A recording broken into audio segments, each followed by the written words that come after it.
Welcome to Expression, where we explore their creative mind. Today I'm with a very good friend of mine, Kevin Phillip Fox, and we're going to be talking about exploring the art of filmmaking and acting. Kevin, how are you today?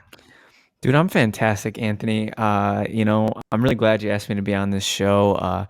Some of the first things that we bonded over as friends, our shared love of football and our shared love of the creative process, creativity. We're both musicians, and yeah, I do. I have some experience in filmmaking and acting, so I'm really thankful that you asked me to be involved in this because any chance I get to, expand on the stuff that's in my own head, with somebody else for the masses to hear, for the masses to take in, and I find that I learn as much from talking as I do from listening. You discover Absolutely. things about your process, about your mind when you're working through them in a conversation as much as you do when you're being instructed or teaching about stuff. That's why studying is so important. And I always studied best when I was, speaking the facts. That's how I learned myself. So I think it's cool that we're doing that about our process, our creative process. I love that. Yeah, I love that for sure. That brings me back to school when I went to tech school for music production. Sick.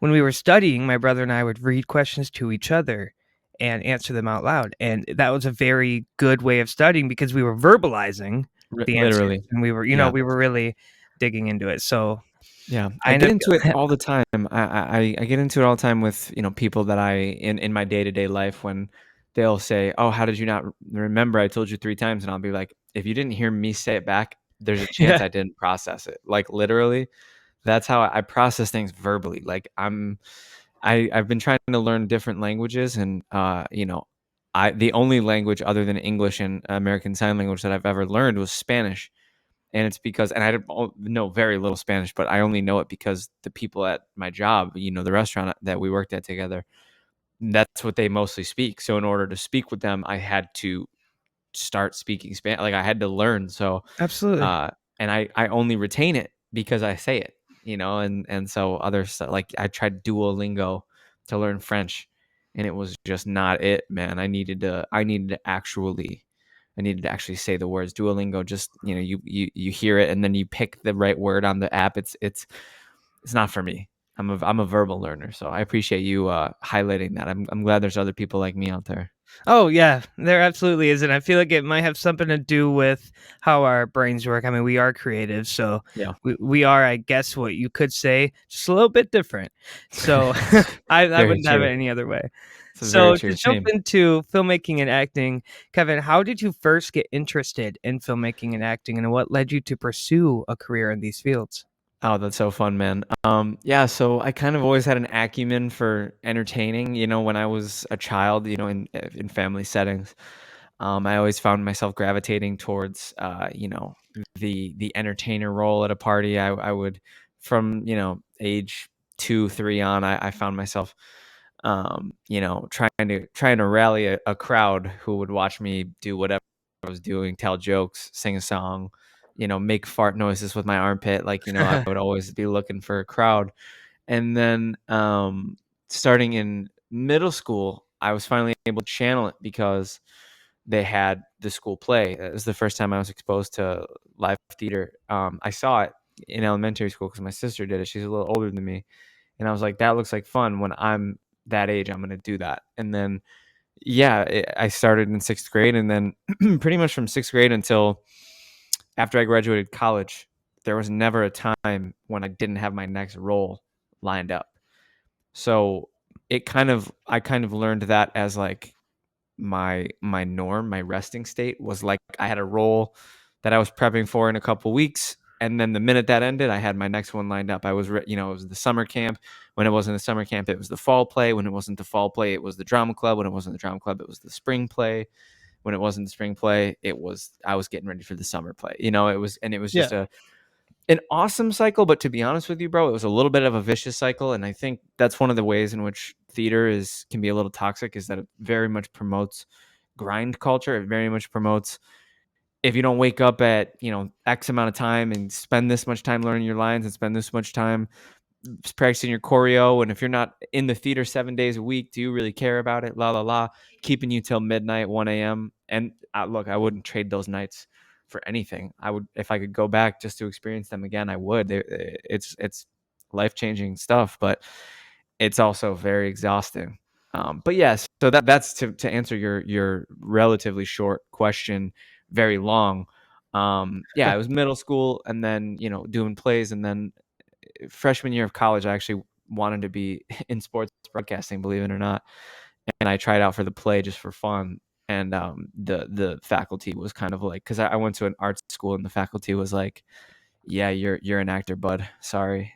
And so I kind of just had to do that, and I did that for the 5 years I was in school. Did some professional theater before I left New York, and then ever since I've been in LA, I've been doing it here and there. As you know, music and sports media have infiltrated my wavelength of passions. So still doing it to this day, acting and stuff, and filmmaking. Me Good. and my buddy have a production company, but for the most part, um, yeah, filmmaking and acting is what my education is in. But I love all my hats, Anthony, and that's something that we share. We both are men of many hats.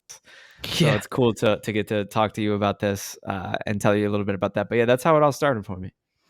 Yeah, I actually really like that, especially starting at a very young age. Yeah, It's one of those things where experience is success, and so the more you yeah, do it, the better you get at it. The I more agree. opportunities come your way. You manifest that energy into your craft, and you're going to be seeing success Absolutely. in said craft. So, when it comes to, and I do want to talk about your production company at one point. I know you just put out I would love to. a series of short films on YouTube. Yes, sir. It's Um, sort of it's like a web series, I would say. Yeah, a it's web series, cool. yeah, they're it's 6 episodes. Yeah, and yeah, it was really fun to make, man. I love doing it, man. It's just putting up jumpers in the gym, practicing my craft. There's nothing like it. Oh, absolutely. And I do want to plug that in the description of the podcast Sweet. for you. And so if you want to tell our listeners a little bit about what that web series is, that Yeah, would be great. yeah, definitely, man. Yeah, so the production company is called 58 Films, which is an homage to the city of Rochester, which is the city Aha. I'm from. The area code is 585, so we called it 58 Films. It's me and my buddy from Rochester who moved to LA together. One Shot Taylor, and yeah, our first project that we released under 58 Films is a web series called Remote Job, and it's a comedy web series. It's on the, I would say, mid 2000s. Don't take life too seriously. Judd Apatow line of thinking for comedy. Heavily inspired by silly, raunchy mid 2000s comedies. Television series such as Workaholics is probably the biggest inspiration. Shows like The Office, shows like Arrested Development that kind of have sort of obscure, avant-garde, weird methods of storytelling. Weird characters, or normal characters interspersed with weird characters, so you don't really know who's crazy. And yeah, it's about two guys who are working from home, and they have great relationships with the people they work with. They are the office for. I mean, it's not an office, but they're the office idiots. They're burnouts. They're stoners. But they have a lot of heart, and they are, even though they're the butt of every joke, it seems like everybody loves them. For some reason, they don't know why people like them, and the people don't know why they like them. But it's one of those weird synergetic codependent workplaces. And yeah, we just follow them on their trials and tribulations of working from home. It's pretty, I've enjoyed it a lot watching it back, and in the process of making it, the first season, I've really really come to appreciate a lot of this series, but more so the art form of making the series. It just made me fall in love with acting all over again. Oh, absolutely. And yeah, the name of this podcast is Expression. And I feel like that could definitely tie into that because you are expressing this idea and you're putting it out there and you're saying, like, even if it's in a comedic way, I find comedy to be very expressive Yeah, at a personal level. So, Yeah. When you got the idea for this web series, what brought you in? Like, how did you come up with the plot and the storyline? Like, how did you come up with Yeah. the characters and everything? So what's really cool is 58 Films is helmed by myself and One Shot. We're creative equals. So when one of us has a really great idea and pitches it to the other one, we usually run with it together. We started that relationship making music back in 2017 in New York.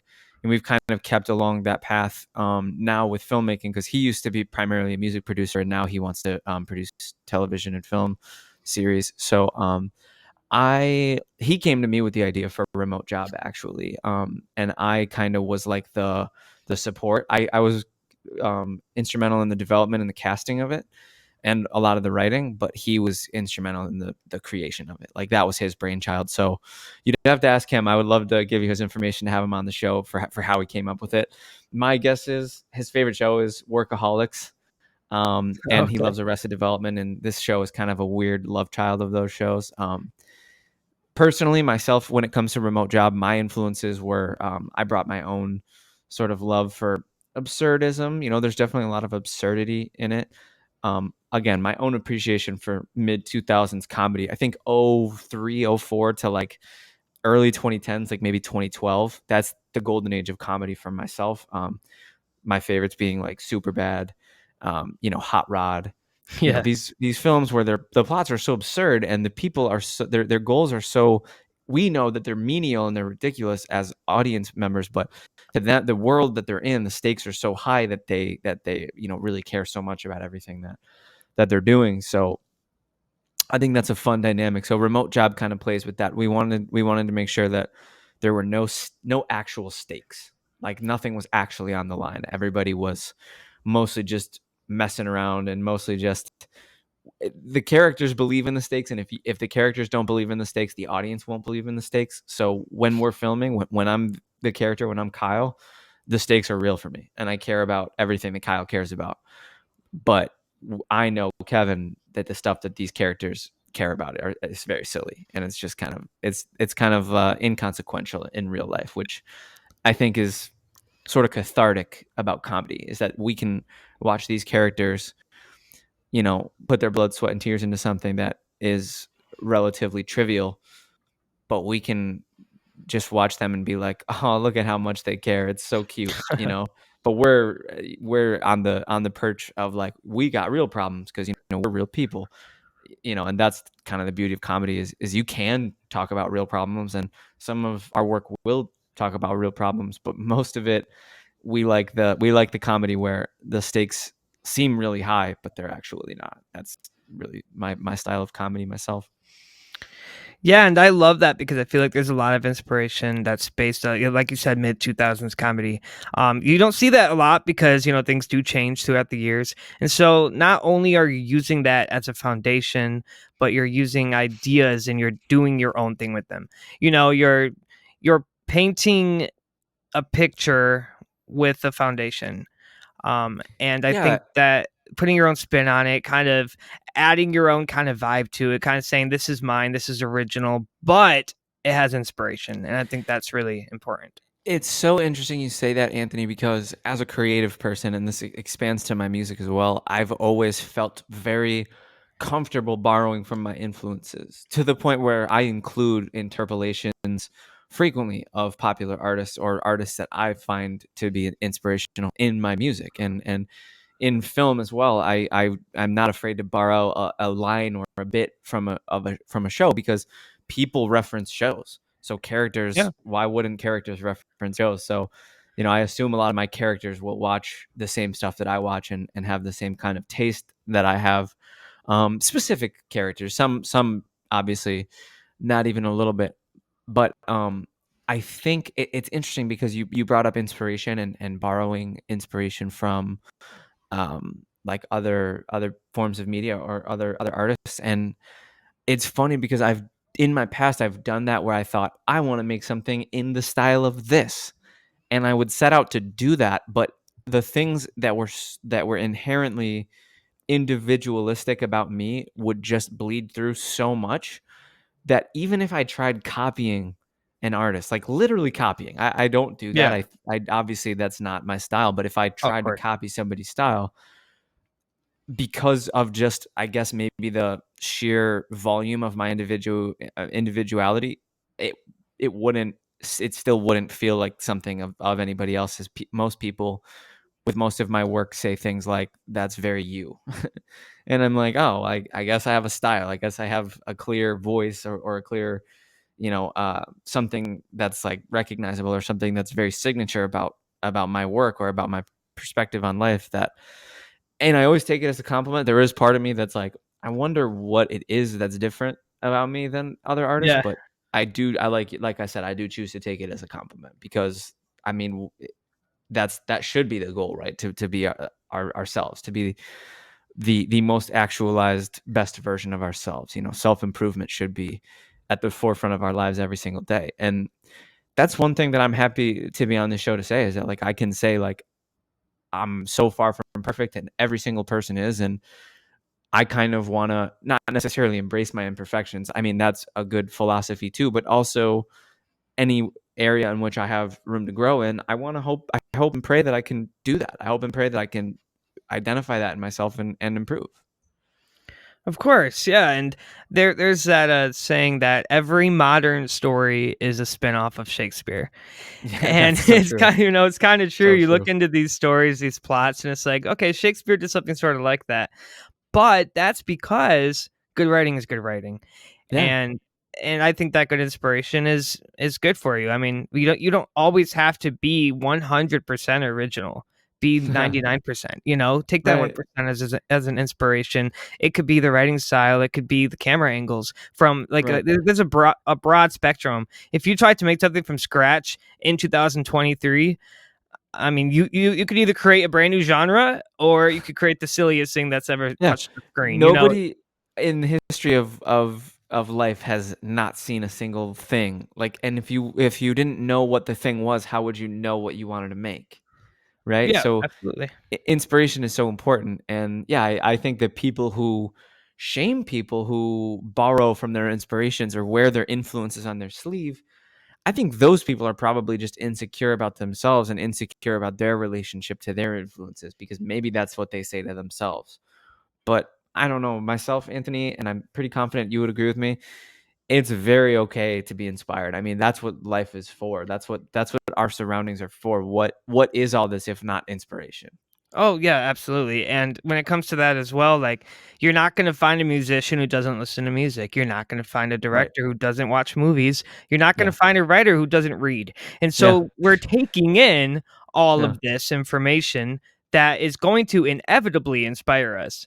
Yeah. Like That's a a lot great of way to my put it. music, 10 Foot Waves music sounds like Coldplay, One Republic, like maybe some Imagine Dragons in there Inspired because by, for sure. You, you it's hear the inspired by, inspiration. right? Yeah. Because that's what we listen to. That's what we've kind of built into. It's not a copy, but Right. you can Not hear not at all. elements that are used because that's what inspires us. So I think you and Tyler's music, you can't take the stuff away from it that makes it you guys, because there's heart in it that you guys have. Like, you guys have your personal lives, and you guys have your own personal experiences that kind of, I think, shine through the tracks.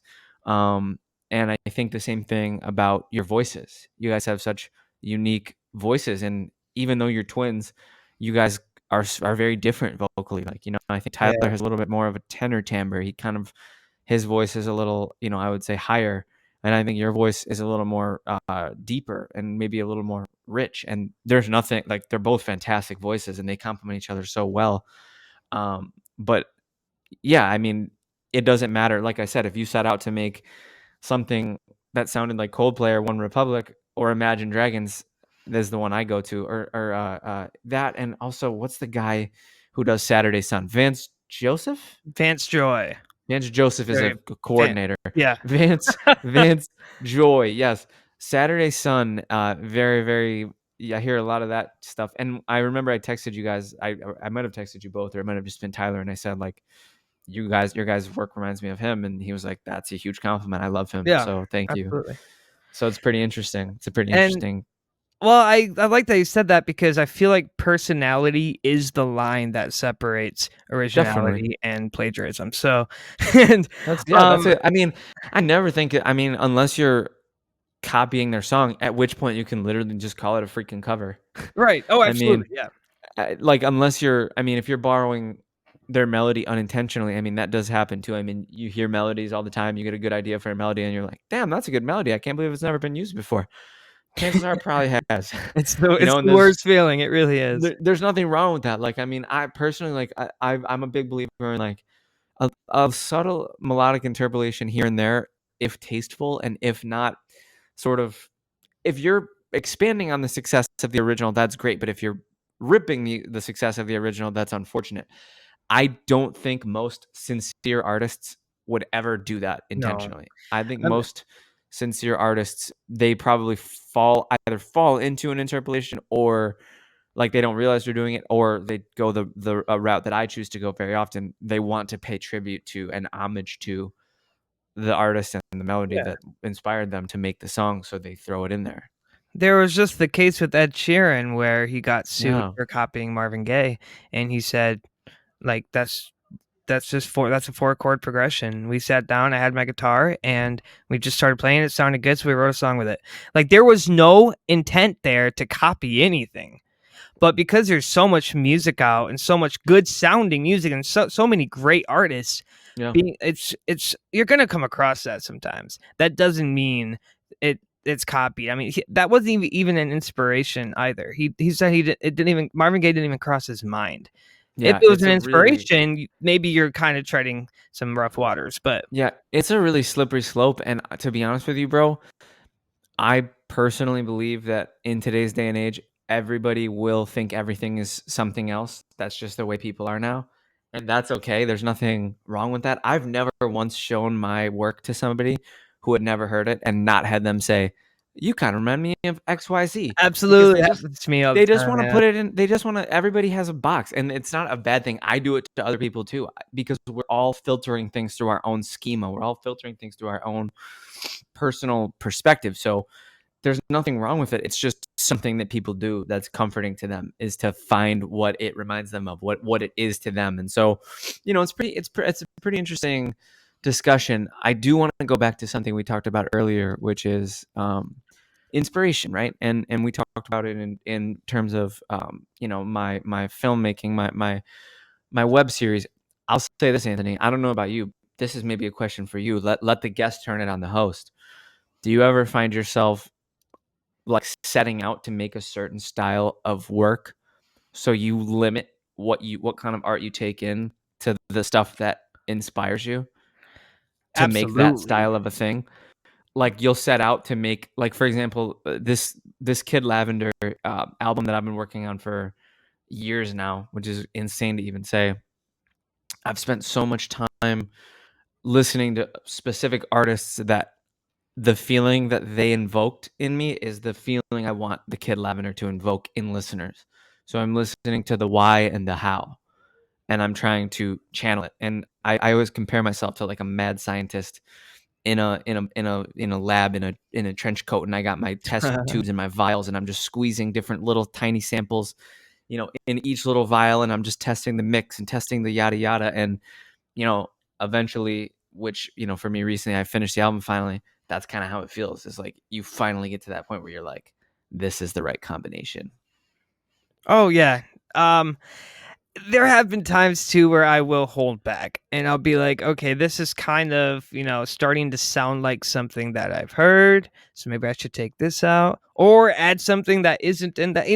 And then it starts to get so mixed up that I'll lose interest in writing the song and I'll start a brand new one. I do I'll find lose it, interest. It'll almost yeah, be like, okay, let's just toss this one. It's too close. It's just going to bother me. I don't want to, cross that line. So yeah. I think it's unfortunate when artists get in their head like that, because so many of your best ideas can just be on the other side of that conundrum. If you just push through, if you just get your shovel and you say, I hit a rock, but that doesn't mean that I can't get through this patch, like, yeah.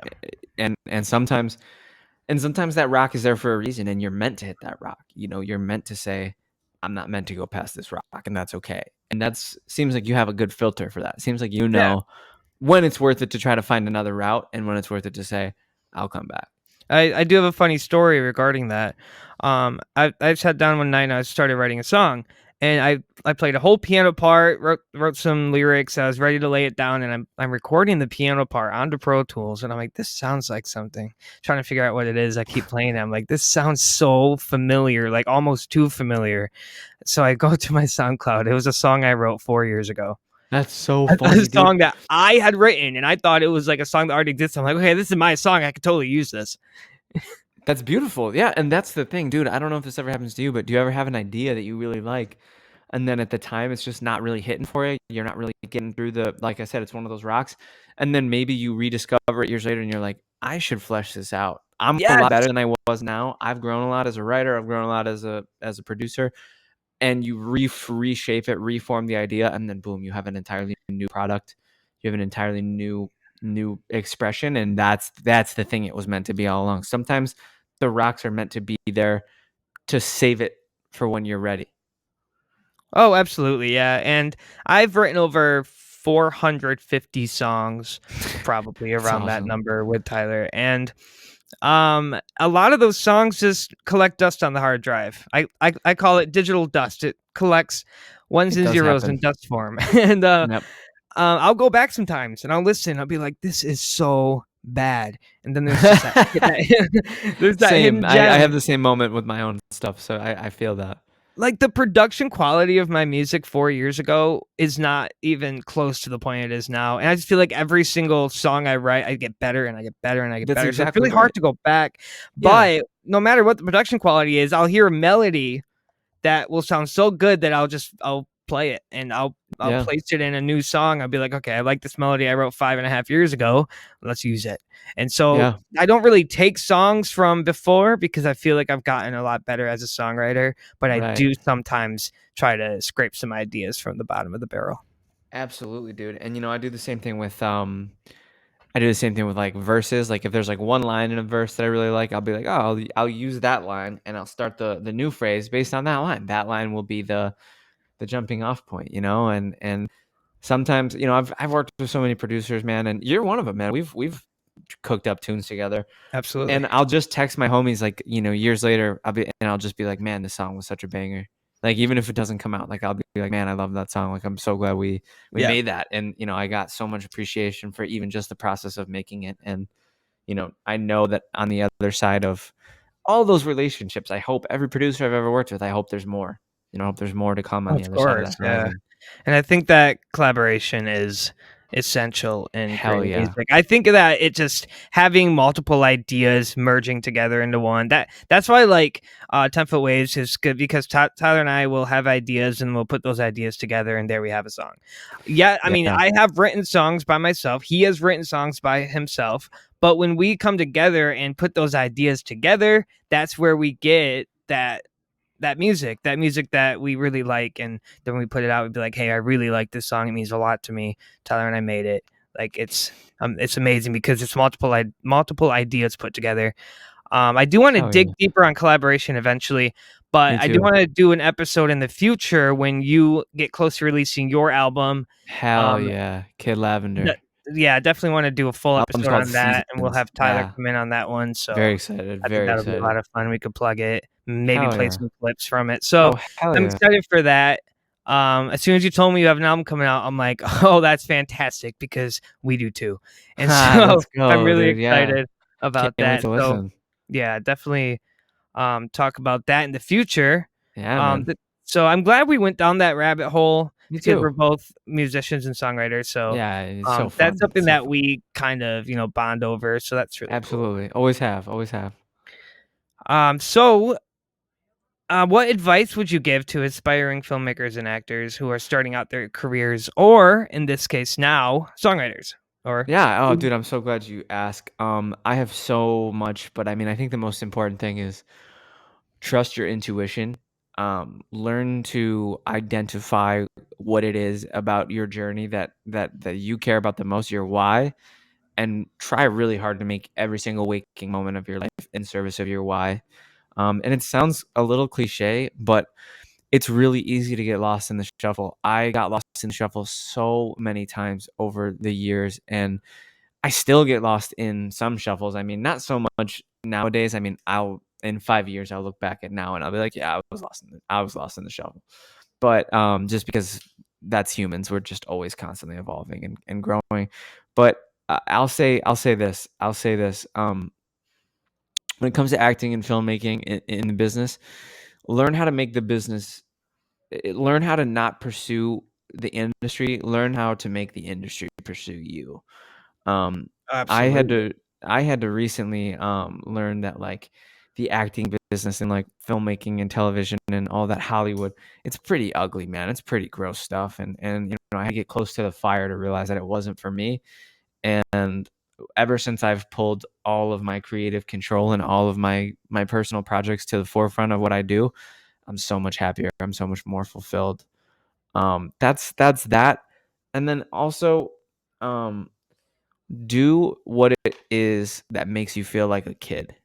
I think that's Oh, the most important thing when it comes to especially music. I had such a good time in my career. When I first started, I worked with one producer and we made an EP that was objectively, in hindsight, kind of bad. And it was the first 6 songs I ever recorded in my life, and I released it to the world, and I got trashed so hard. I got dragged. I got made fun of. I went viral for sucking, believe it or not, which was pretty like interesting. That was a pretty interesting psychological journey that I had to go on. Um, and so I worked really hard to like prove people wrong and like watch how good I can be. And I worked really hard to get good, like objectively good. Like I refined my craft, I refined my skills. I hired people around me to make me better. And when I was being better and when I was making quote unquote better music, I found that there was a part of the fun that was taken out of it. There was a part of the joy that was taken out of it because I was trying to fit into a box, yeah. of an industry box, a technically good box. And just recently, I feel like I've rediscovered that freedom again, that joy of taking an idea, no matter how silly, no matter how ridiculous, not thinking about the marketability, not thinking about whether or not it's good, and just enjoying the process of creating it. That is everything that I think creativity should be, is that feeling of fulfillment. And if you're chasing followers, if you're chasing dollars, there's a lot of hollowness at the end of that journey. But if you're chasing fulfillment, you will never be hollow. You will never, ever, ever not be satisfied. I absolutely love that. Thank you, bro. Because I definitely agree. Clout will not be your dreams. You will not get where you want to go if you try to please other people. If you're looking for acceptance, you're only going to be rejected. So, Facts. um, Facts, I facts, I facts. really love that, and like I'm gonna clip that right from this show Sweet. because that definitely reached Thanks, me. bro. So I I think it'll reach our ranted a little listeners. bit. I Yeah, no, ranted a it little sounds bit, like but you have a lot that you've got to get out, and so this podcast gave you that opportunity to do just that. So, it's um, an interesting thing to think about, man. I think everybody sets out with the best intentions in the world, and the business is so ugly it's hard not to get polluted. And I think that's yeah, okay. I think that's just part of people's journeys. absolutely. And I'm always like I want to learn, but I want to learn the hard way. I want to make mistakes. I want to Yeah, slip man. and fall so I can get It's myself back tough. up. So, People do that, man. People do that. absolutely. And I think like, learning, especially in the industry, I think you just become stronger and you become more aware. Um, Yeah, I agree. I've That's that intuition I was talking about. I completely agree. There was a time in my life a couple years ago where I was only making music to be heard. That was it. I forgot to actually enjoy the process.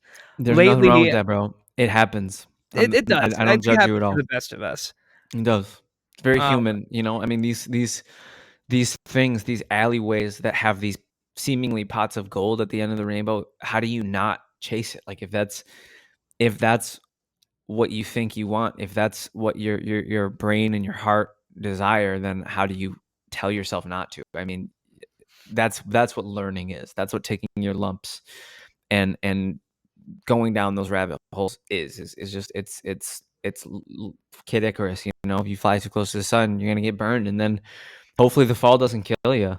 Hopefully you still got something left on the other side to give. And I think obviously both of us are on the other side of that, and we have a lot to give, I think. Oh, absolutely. And as artists, as creative minds, we like to look at the world as we see it, not as it is. Because just remember, Yeah, the it's very world's going to turn idealistic. whether we're not or whether we're on it or not. Literally, It absolutely. will. And so the way we see it is more important. If you're losing your creativity, go out there and expand your mind, learn new things, Yeah, challenge yourself every day to go learn something new. Get yeah, ideas. Don't rely on just yourself. You can't. yeah, Go get ideas. Go out there, see the world. Meet yeah, people. There's 8 billion of us on the planet. Go talk to somebody. You know what yeah. I mean? Life is the best field research. Absolutely. I also think too. I think it's really important. So we were talking about. You were talking about getting inspired, and if you were having writer's block or whatever, creativity block or whatever, one thing that I would encourage, what's the name of the show? Expression, Yeah. right? Express yourself. There's going to be Oh something yeah. in there, and sometimes it's a chunk, man. Sometimes it's a boulder that you have to get out of the way, but you have to express yourself through it. And then on the other side of that expression, that's necessary. That's the necessary part. That's the therapy. That's the healing. On the other side of that is just fun, interesting, unique ideas, like just fun, Absolutely. interesting, unique. But if you're blocked up, I think practice positive mental health is a good tidbit as well. I mean, therapy, for me it's sobriety. Been sober now for almost 2 years, and that's a big thing for me, is like not clouding myself with substances. I think a lot of people get really swept up in that, and there's literally, again, I mean, there's something wrong with it from a health standpoint, but there's nothing wrong with it from it's where you're at in your journey. It's what you're doing at this time. And Yeah. you know yeah, but positive mental health is so important to creativity, because your mind is your most, I mean, it is your creative tool. I mean, you you Oh you yeah. you Absolutely. you use your heart to create, but your mind is your vessel. That is your pen. It's your voice. It's your lyrics. It's your instrument. So you got to try to take care of that too. Well, Kevin, you had some very good things to say, some very interesting things to So say. did you, man. I Appreciate it. definitely agree with 99% of the words you've said. Um, What's the 1%? I need to know. no, I like to leave that 1% out of the way. You know what I mean? There's some It's headroom there. ambiguous. You No, 100% means perfection, and if you reach perfection, then what do you it's have not to strive possible. for? Let's go with Right. 99.9 though. I'm 99.9. We'll go 99.9. All right. I always say you achieve success when you stop trying to succeed. That's Um, facts. and That's so facts. I think that's a good way to end the podcast, I'm Kevin. about that, man. Just, Appreciate it. just remember, always keep a positive mind, put good That's right. vibes out, because good energy attracts good energy. Um, Absolutely. and so it was really fun to talk about the creative mind with another creative mind here. Hell yeah, dude. Filmmaking, acting, music. I'm excited to have you on again for that album release. Cannot Um, wait, dude. Cannot wait. it's definitely gonna be a lot of fun. And so our listeners, Tyler and I will be back with you on Monday for our weekly 10-Foot Waves episode. So I hope to see you there. Hell Kevin, yeah. I thank can't you wait to again listen. for being on. It was a lot of fun. I had No a great problem, brother. time. Appreciate it, Um, man. Me as well, man. I love doing this stuff. Talking about this stuff is so important, man. it really is, and So especially important. talking with somebody about it, it really, like I said, I like to take in ideas, and you've inspired me tonight to get on my piano and write a song. So Let's go. you Oh, know dude, what I I mean? can't wait to hear that song, Because man. I can't yeah, wait to hear that so song. Better send it through. of course, yeah, definitely will. Oh So yeah. thank you for listening to Expression, where we explore the creative mind. See ya.